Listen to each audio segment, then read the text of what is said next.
Ach, srdiečka, vy naše srdiečka. Kto trafí vaše srdiečka? Po tomto poetickom začiatku, na ktorý sú scenáristi určite hrdí, poďme k pravidlám. Srdiečka budú mať v tejto hre pred sebou terč, v ruke Amorov šíp a koho trafia, tomu dajú bosk. Ak trafia srdce s otáznikom, môžu si vybrať boskávacieho parťáka. Ak netrafia nič, strieľajú znova. Tu sa boskom neuhýba. Hrajú dievčatá proti chlapcom a zvíťazí tým, ktorému sa viackrát podarí trafiť svoju polovičku. Pojď, Andělku! Šíp, ten jsem si přála. Tak kdo to bude dneska asi? Dneska? Dneska? Ona to tak střídá. Honzi. Jo.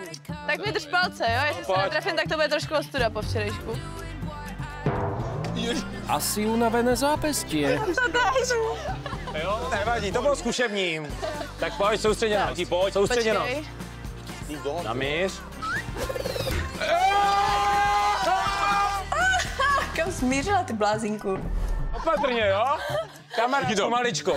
Jazyčiskou. Ne.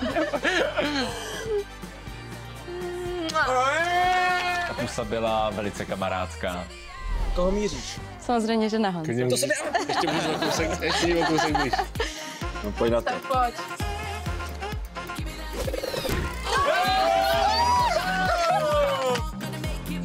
Ak po hre nejaký šíp zmizne, necháme Michelle prehľadať sekuriťákmi.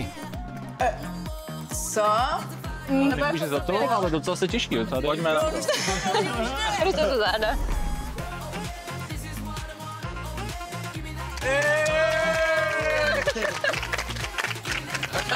Další zářez. Já jsem s Martinem byla velmi kamarádská a taky to tak zůstane. Já bych ráda trefila Toma, ale uvidíme. Já bych ho taky trefil občas.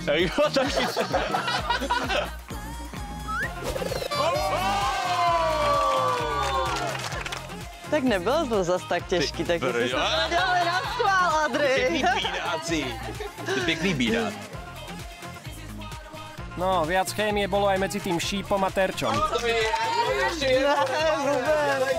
co vám jde? Trošku větší. Pojďte.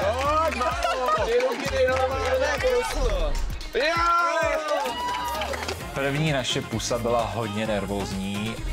Vzpomněl mi to můj první pusu ve školce. Super. Díky vám za to. Nemám. To byla vaše první, ne, pusa? Ano. Podle výrazu i poslední. Bylo to roztomilý, ale takhle především mám prostě první pusa, no. Já už jsem přihlášená na olympijské hry, tak uvidíme. Takže Marťan. Tak jo, pojď, železný. Už jsem viděl, jak to bylo v té ruce, ne? Blbý, počkej. Já jdu na tu paralympiádu. Kam to míří? Tak počkejte. Ale já jsem rád, když po mě bude házet nože, tak se netrefí. Konec randíček. Michelle byť Amorom, tak ľudstvo by vyhynulo pred miliónmi rokov. Umíň máchat. Tak já už Lopti jenom, já už to lopti. zvládnu. To už je lepší. Do čtvrtice všeho dobré, jo. Můžu ti na pusu. Jo.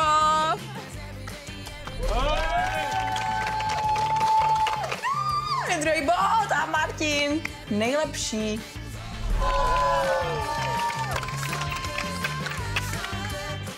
Tak ja by som chcela trafiť Danyho, ale uvidíme, čo sa podarí. Pojď na to. Honza. Big John. Wow. Gonzalo. Tak to nebolo v pláne. No tak sa budem musieť naučiť lepšie triafať. Tak na to koukat nebudu. Tak šup. Pojď na to, chlapec. Dievčatá sa príliš nepredviedli a v rámci bodov získali len 2. Chlapci by v tomto smere mali mať z tínedžerských čias viac natrénované. Tak uvidíme.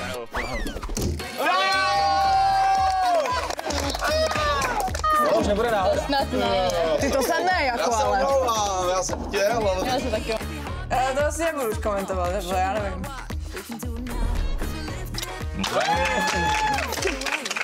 Všímám si reakcí Michelle a ta teda ani ty malý pusy úplně nedává. A keď sme pri slove nedáva, Na Pánovi prsteňovi som si nikdy nefičal, ale Legolas by to dal aj so zavretými očami. Takže... A kam ležíš, na koho? Takže Kika, drž mi palce. Poď Kika, drž.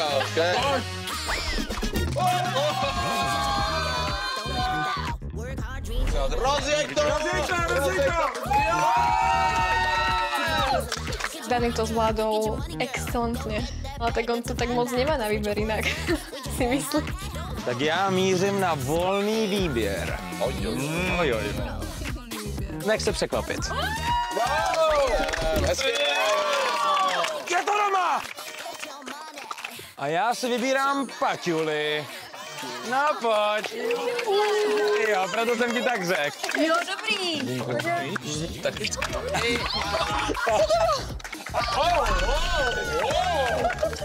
Tam bylo jasný, že jazyčiska půjdou. Chcem vidět pořádnýho hubana. Tak já jdu pro Klárku. A, tak.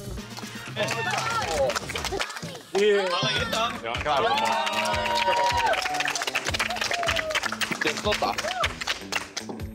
Já budu gentleman, neboj.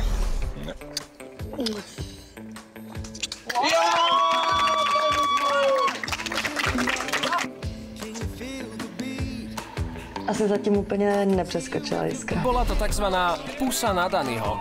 No tak jo. Tak Adri. Nakročil teda. Pak nakročil. Přímo do černého. Do hlavy.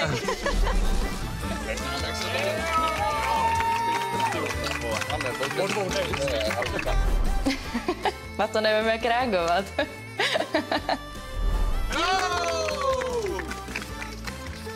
Tak jo, srdíčka, dneska tady proletělo hodně amorových šípů a body hovoří jasně a vyhráli jsme my, kluci. A myslím si, že je na čase jít zpátky do vily. Po boskoch tak horúcich, že by si aj mníška v kláštore povedala o viac jazyka, sa presunieme do obývačky, kde sa jazyk síce používať bude, ale hlavne na táranie.